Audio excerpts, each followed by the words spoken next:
Абайдың екінші қара сөзі. Мен бала күнімде естуші едім. Біздің қазақ сартты көрсе күлуші еді. Енең дұрайын кең қолтық шүлдіреген тәжік.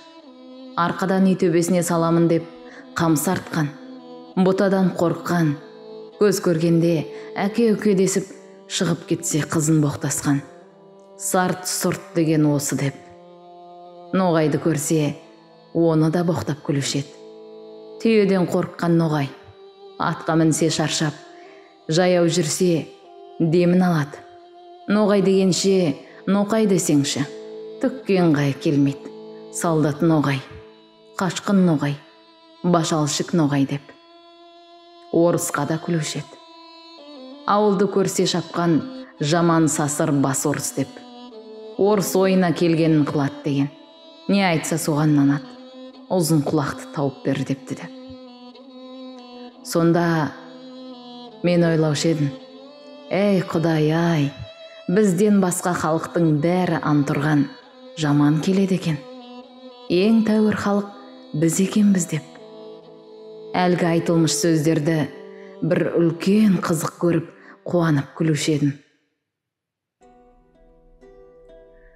Енді қарап тұрсам, сарттың екпеген егіні жоқ, шығармаған жемісі жоқ, саудагерінің жүрмеген жері жоқ, қылмаған шеберлігі жоқ.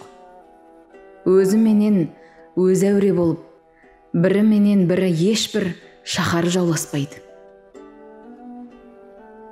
Орысқа қарамай тұрғанда, қазақтың өлісінің ақиреттігін, тірісінің киімін сол жеткізіп тұрды. Әке балаға қимайтұғын малыңды кірелеп, сол айдап кетіп тұрды ғой. Орысқа қараған соңда, орыстың өнерлерін бізден олар көп үйреніп кетті. Үлкен байлар да, үлкен молдалар да, ептілік, қырмызылық, сыпайылық бәрі соларда. Ноғайға қарасам, солдаттыққа да шыдайды, кедейлікке де шыдайды, қазаға да шыдайды, молда медресе сақтап, дін күтуге де шыдайды. Еңбек қылып мал табудың да жөнін солар біледі. Салтанат, әсем де соларда. Оның малдыларына құзғын тамағымыз үшін біріміз жалшы, біріміз қош алушымыз. Біздің ең байымызды сәнің шақшы аяғың білән пұшыратырға қойған идан түгіл шық сасық қазақ деп үйінен қуып шығарады. Оның бәрі бірін бірі қуып қор қылмай, шаруа қып, өнер тауып, мал тауып, зор болғандық әсері. Орысқа айтар сөзім жоқ. Біз құлы, күңі құрлы да жоқпыз.